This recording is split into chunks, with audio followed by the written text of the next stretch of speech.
Hello friends, welcome to Radhima Kitchen. எல்லாரும் எப்படி இருக்கீங்க? இன்னைக்கு நம்ம வீடியோல என்ன பார்க்க போறோம்னா, இன்னைக்கு என்ன சமையல்னு பார்க்க போறோம். இன்னைக்கு எங்க வீட்ல மஷ்ரூம் பிரியாணி பண்ண போறேன். வாங்க ரெசிபியை ஸ்டார்ட் பண்ணிடலாம். என்னோட சேனலை சப்ஸ்கிரைப் பண்ணாம இருந்தீங்கன்னா சப்ஸ்கிரைப் பண்ணிருங்க ராதிமா கிச்சனை. பக்கத்துல இருக்கிற பெல் ஐகானையும் கிளிக் பண்ணிருங்க.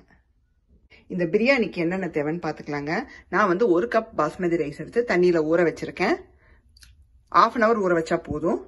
அண்ட் அதுக்கு வந்து பாத்தீங்கன்னா 1 வெங்காயம் நீல வாக்குல நறுக்குனது, 1 தக்காளி நீல வாக்குல நறுக்கி வச்சிருக்கேன். அப்புறம் பச்சை மிளகா 4-5 ஸ்லிட் வைஸ் கட் பண்ணி வச்சிருக்கேன். அப்புறம் கொத்தமல்லி புதினா 1 கை எடுத்து நல்லா பொடியா நறுக்கி வச்சிருக்கேன். ஏன்னா எங்க ஊர்ல வந்து கொஞ்சம் பெருசு, அதனால நான் கொஞ்சம் சாப் பண்ணி வச்சிருக்கேன்.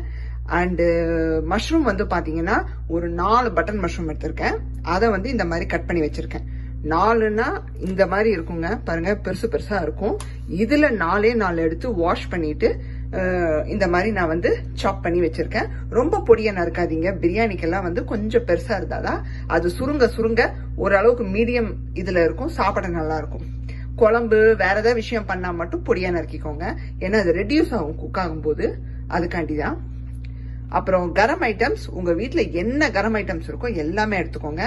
நான் வந்து பட்டை, கிராம்பு, சோம்பு, ஏலக்காய், இந்த அன்னாச்சி பூல இருந்து, அப்புறம் இந்த மல்லி மொகுல இருந்து, ஸ்டார் அனீஸ்ல இருந்து எல்லாமே எடுத்து வச்சிருக்கேன்.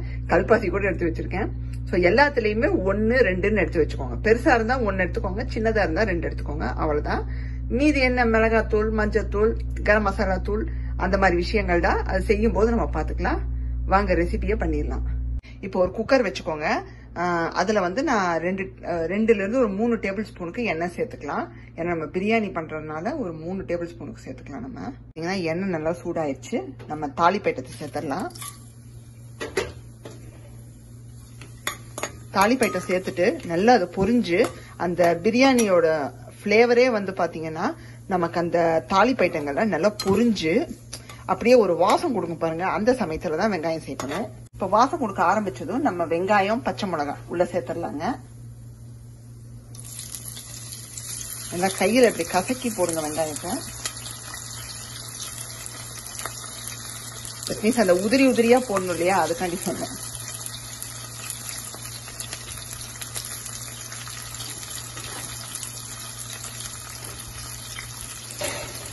சேர்த்துட்டு நல்லா கலந்து விட்டுருங்க.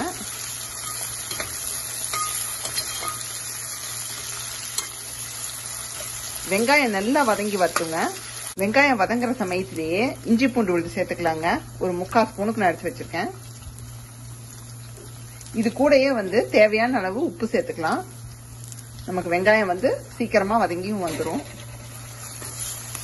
வெங்காயம் 3/4 வதங்கினதும் நம்ம வந்து கொத்தமல்லி புதினாவை சேர்த்துருங்க. இந்த ஸ்டேஜ்ல சேர்த்துருங்க.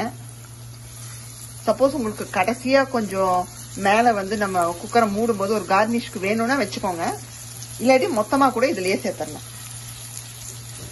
நான் வந்து மொத்தமா சேர்த்துருவேன். நல்லா கலந்து விட்டுடலாம். இங்க வந்து பாத்தீங்கன்னா நமக்கு வெங்காயம், புதினா எல்லாம் நல்லா வதங்கிடுச்சு. இப்ப தக்காளியை சேர்த்துடலாம்.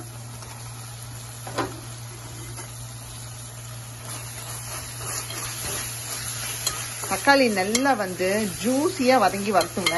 இங்க பாத்தீங்கன்னா நமக்கு தக்காளி நல்லா வதங்கிடுச்சுங்க. இப்ப நம்ம மசாலா ஐட்டங்களை சேர்த்துக்கலாம். ஒரு 1/4 ஸ்பூனுக்கு மஞ்சத்தூள், அப்புறம் காரத்துக்கேற்ப மிளகாத்தூள் சேர்த்துக்கோங்க. நான் வந்து 1 ஸ்பூனுக்கு சேர்க்கிறேன். என்னோட மிளகாத்தூள்ல தனியாவும் கலந்துருக்கும், அதனால மொத்தமா சேர்த்து 1 ஸ்பூன் சேர்க்கிறேன். அண்ட் கரம் மசாலா தூள் வந்து ஒரு 1/2 ஸ்பூனுக்கு எடுத்திருக்கேன். நான் சொல்லியிருக்கேன் நிறைய ரெசிபியில, எண்ணெயில வந்து நம்ம கரம் ஐட்டம்ஸை தாளிச்சோம்னா பவுடர் சேர்க்க வேண்டாம் அப்படின்னு. ஆனா பிரியாணிக்கு வந்து எண்ணெயிலையும் சேர்க்கணும், பவுடராவும் சேர்க்கணும், ஏன்னா அப்பதான் வந்து நல்லா வாசமா இருக்கும். இப்ப தயிர் சேர்த்துடலாங்க. நான் வந்து 2 டேபிள் ஸ்பூனுக்கு இந்த டேபிள் ஸ்பூன்ல எடுத்து வச்சிருக்கேன், அதை உள்ள சேர்த்துடலாம். நீங்க தயிர் சேர்க்காமையும் பண்ணலாம், பட் தயிர் சேர்த்தா கொஞ்சம் நல்லா இருக்கும். நமக்கு தயிர் சேர்த்துட்டு நல்லா கலந்து விட்டுருங்க. அதுக்கப்புறம் மஷ்ரூம் சேர்த்துக்கலாம். நம்ம மஷ்ரூம் வந்து குயிக்கா குக் ஆகக்கூடியது. இப்ப நம்ம தயிரை நல்லா இந்த மாதிரி கலந்து விட்ட பிறகு மஷ்ரூம் சேர்த்துடலாம். அப்படியே உள்ள போட்டுருங்க.